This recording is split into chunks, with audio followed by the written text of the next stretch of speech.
Kejadian ini terjadi di pertengahan tahun 2021. Poppy adalah salah satu karyawan di sebuah perkantoran di Semarang. Awalnya Poppy dan beberapa temannya mempunyai ide untuk liburan ke Dieng. Karena banyak dari teman-teman Poppy yang belum pernah berlibur ke tempat tersebut. Rencana berangkat hari Sabtu jam 6 pagi. Tempat berkumpulnya di sebuah mes perempuan yang letaknya di dalam perumahan elit di daerah sana. Ya bisa dipastikan, namanya juga di Indonesia, jam ngaret pun terjadi. Akhirnya mereka berangkat sekitar jam 8 pagi setelah molor 2 jam. Mereka berangkat menggunakan satu mobil dan sisanya naik motor berboncengan. Poppy memilih untuk berboncengan dengan temannya. Dengan posisi jalan di belakang mobil dan diikuti 3 motor lainnya. Rute yang mereka pilih Bandungan Temanggung Wonosobo. Sekitar jam 11 siang, mereka sampai di daerah Parakan Temanggung. Mereka berhenti sejenak karena salah satu motor ada yang bannya bocor. Mereka berhenti di minimarket untuk istirahat. Tak lama setelah urusan motor dan perut selesai, mereka kemudian melanjutkan perjalanan, karena menurut Poppy, mereka sudah terlalu kesiangan. Namun ketika mereka mau melanjutkan perjalanan, mobil yang ditumpangi temannya tidak bisa di-starter. Dan setelah dicek ternyata masalah aki. Beruntungnya, di sebelah minimarket ada bengkel servis aki. Patungan aja buat beli aki baru. Daripada nunggu di servis, kelamaan kita nanti, ucap Poppy pada semua teman-temannya. Mereka pun setuju dengan saran dari Poppy dan segera mengeluarkan beberapa lembar uang untuk dibelikan aki baru. Ya wajar kalau mobilnya rewel, yang punya mobil aja orangnya jorok. Tuh lihat, dalamnya isinya sampah semua, bisik salah satu teman Poppy. 2 kejadian sudah mengawali perjalanan mereka. Apakah mereka akan tetap lanjut? Kebanyakan orang-orang yang tidak peka dengan sebuah pertanda, mereka akan mengabaikan. Seperti halnya Poppy dan rombongannya, mereka tetap melanjutkan perjalanan ke Dieng dengan mengabaikan 2 pertanda barusan. Setelah memutuskan untuk beribadah sholat duhur, Poppy dan yang lainnya kemudian melanjutkan perjalanan yang sempat tertunda. Tapi baru saja mereka melaju tak seberapa jauh, tiba-tiba hujan deras kembali mengawali kesialan perjalanan mereka. Sementara, Poppy, Dwi beserta teman yang mengendarai motor, mereka semua basah kuyup walaupun sudah memakai jas hujan sekalipun.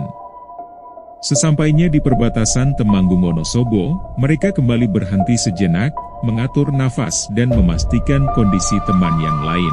Poppy pun sempat memberitahu teman yang sedang nyetir mobil, kalau ke arah Wonosobo lurus aja ikutin jalan besar, gak usah aneh-aneh lewat jalan tembusan atau apalah itu, ucap Poppy kepada temannya yang menyopir mobil.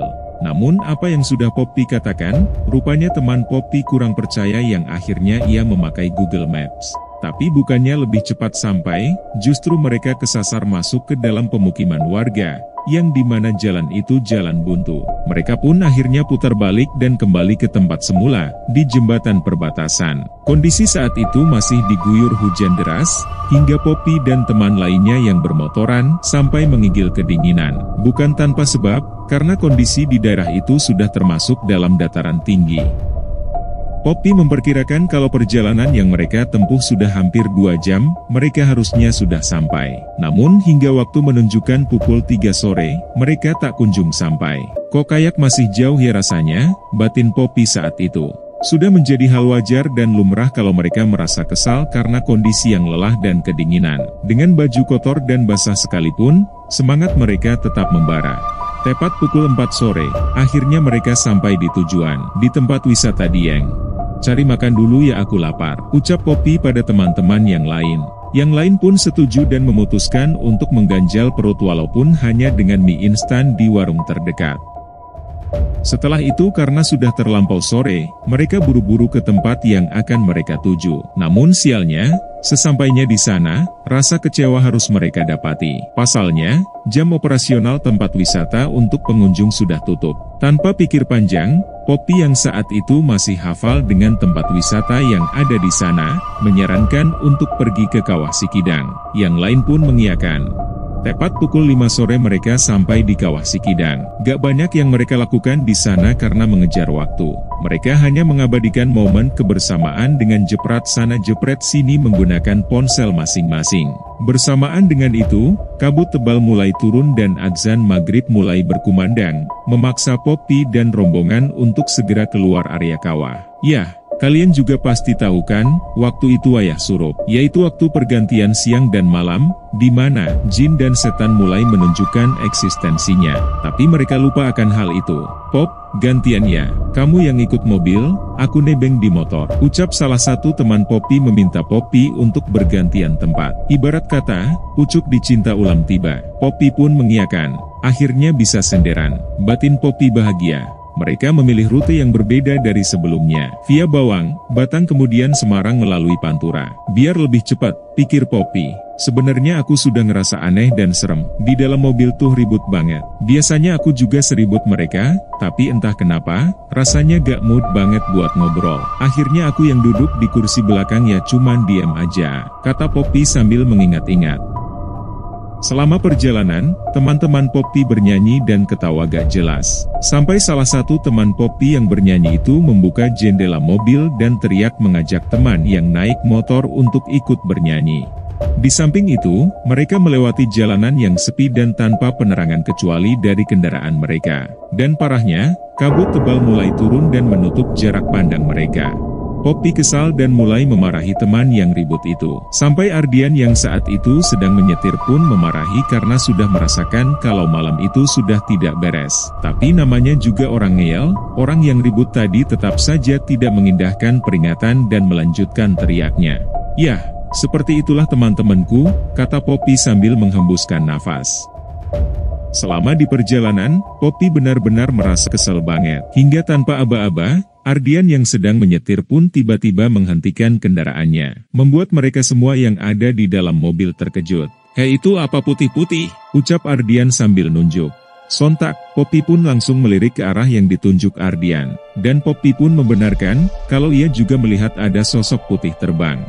Tak lama kemudian, satu motor menutupi jalan. "Berhenti dulu bentar, ini remnya blong," katanya. Bertepatan dengan itu, Poppy ingat betul dengan lokasinya, kalau posisi mereka ada di daerah Bawang. Kalian yang tahu pasti ngerti daerah ini. Kalau di sini tuh gelap gulita dan hanya ada hutan pinus yang lebat. Jalanannya pun turunan terus. Saat itu mereka berhenti untuk memperbaiki motor. Tak lama, setelah dirasa sudah beres dan aman, mereka kembali melanjutkan perjalanan. Suasana benar-benar mencekam, firasat Poppy dan beberapa teman yang lain pun yakin bakal ada kejadian lagi. Sedangkan dua teman Poppy yang entah kesambet apa, mereka justru tidak bisa mengerti situasi dan terus bercanda. Padahal gak lucu, desis Poppy lagi, kali ini lebih kesal. Di perjalanan, mereka mengalami kejadian aneh lagi. Tiba-tiba spion mobil berkali-kali membuka tutup sendiri. Dan salah satu teman Poppy yang duduk di depan pun seketika mengejutkan seisi mobil. "Loh, itu siapa yang ikut duduk di belakang?" ucapnya enteng banget. Saat itu jelas-jelas Poppy tidak melihat apa yang dimaksud sama Vio. Poppy yakin kalau yang duduk di belakang itu hanya Poppy dan satu temannya. "Gak ada orang ketiga," kata Poppy lagi. Mereka masih mencoba untuk positif thinking dan tidak takut, padahal serem banget. Sampai akhirnya mereka sampai di SPBU Bawang. Mereka berhenti dan mampir untuk sholat maghrib sekalian istirahat. Poppy dan yang lainnya mencoba mengecek semua teman-temannya, berharap tidak ada yang tertinggal. Kok kurang satu motor, celetuk Poppy. "Loh iya, si Rista sama Dwi kemana?" sahut Vio. Mereka benar-benar tidak tahu kemana Rista dan Dwi berada. Seingat Poppy, mereka berdua selama perjalanan masih berada di belakang mobilnya, tapi setelah mereka berhenti di SPBU, nyatanya mereka terpisah. Tanpa perintah, Poppy dan yang lainnya menghubungi ponsel Rista dan Dwi. Bersyukurnya, Rista dan Dwi segera merespon dan mengirim lokasi tempat mereka tersesat. Dan betapa terkejutnya Poppy dan yang lain, kalau lokasi atau posisi Rista dan Dwi ternyata sudah berada di daerah Limpung. "Aneh banget deh ini, jaraknya kan jauh banget, mana mungkin juga bisa sampai sana." Bahkan belum ada 15 menit, Poppy mulai panik. "Yakin ini udah gak wajar, jauh banget gak mungkin," celetuk Ardian yang juga ikut panik. Ardian adalah salah satu teman Poppy yang orangnya lebih paham dengan hal mistis. Mereka kemudian memutuskan untuk mengikuti lokasi yang dikirim Rista dan Dwi. Tapi aneh, mereka hanya berputar-putar dan tidak menemukan tempat yang mereka yakini adalah lokasi kedua temannya itu. Sementara, ciri-ciri lokasi yang disebutkan Rista pun mereka juga tidak menemukan. Benar-benar aneh dan di luar nalar. Di samping mereka yang kebingungan, beberapa teman Poppy yang di dalam mobil pun juga merasa aneh. Jika tempat yang mereka lalui melewati sebuah perkampungan yang gelap tanpa penerangan, kayak kampung mati, gitu, kata Vio. Dan yang paling menyeramkan, ketika melintasi jembatan, mereka melihat di pinggir jembatan ada seseorang berbalut sarung sedang duduk bersebelahan dengan sesajen. Tapi anehnya, Poppy dan Ardian tidak melihat hal itu. Tak lama kemudian, mereka akhirnya berhenti di kantor kepala desa. Di sana mereka memutuskan untuk mencari secara berpencar. Satu mobil dan satu motor. Tapi nihil, justru mereka bertemu dengan seorang bapak-bapak di sebuah rumah tusuk sate yang jalannya buntu. Mas, barusan juga ada dua anak naik motor berhenti di sini, mereka tak tanya malah kayak orang bingung. Setelah mendapat informasi dari bapak tersebut, Poppy menarik kesimpulan. Ya, kita semua disasarin. Akhirnya mereka putar balik ke tempat kumpul dan segera menghubungi Rista dan Dwi kembali. Namun setelah mencoba berkali-kali, panggilan hanya memanggil. Sudah gak usah panik dulu, kita tunggu di sini aja terus kirim lokasi kita ke Wanya Rista dan Dwi. Ardian memberi saran sekaligus mencoba mencairkan suasana. Dan anehnya, tak sampai 15 menit, Rista dan Dwi sampai di tempat mereka kumpul. Saat itu juga Rista langsung masuk mobil setelah memuntahkan cairan. Di dalam mobil, Rista menangis kejer. Dia seakan ketakutan, tampak seperti orang linglung. Berkali-kali Rista bilang, kalau di belakangnya ada sosok besar, yang artinya ada di posisi Poppy sedang duduk di jok belakang. Tanpa berlama-lama, mereka kemudian bergegas pulang sembari menenangkan Rista di dalam mobil. Di sepanjang perjalanan, Rista tak henti-hentinya menangis. Dia masih sesekali menengok ke belakang. Sampai di SPBU sebelum masuk ke alas roban, mereka berhenti. Masih mencoba untuk menenangkan Rista yang masih panik dan nangis. Bukannya tenang, Rista justru semakin histeris. Seolah dia diganggu oleh sosok di belakangnya. Poppy pun masih terus mencoba membacakan doa-doa yang dia hafal. Tapi setiap Poppy membisikkan doa di telinganya, Rista berkali-kali nengok ke belakang sambil menangis. Sampai pada lantunan doa yang keberapa kali, tubuh Poppy mendadak gemetar hebat ketika memeluk Rista. Seperti ada energi lain yang membuat tubuh Poppy demikian. Baca istighfar aja aku sampai susah, saking gemeternya.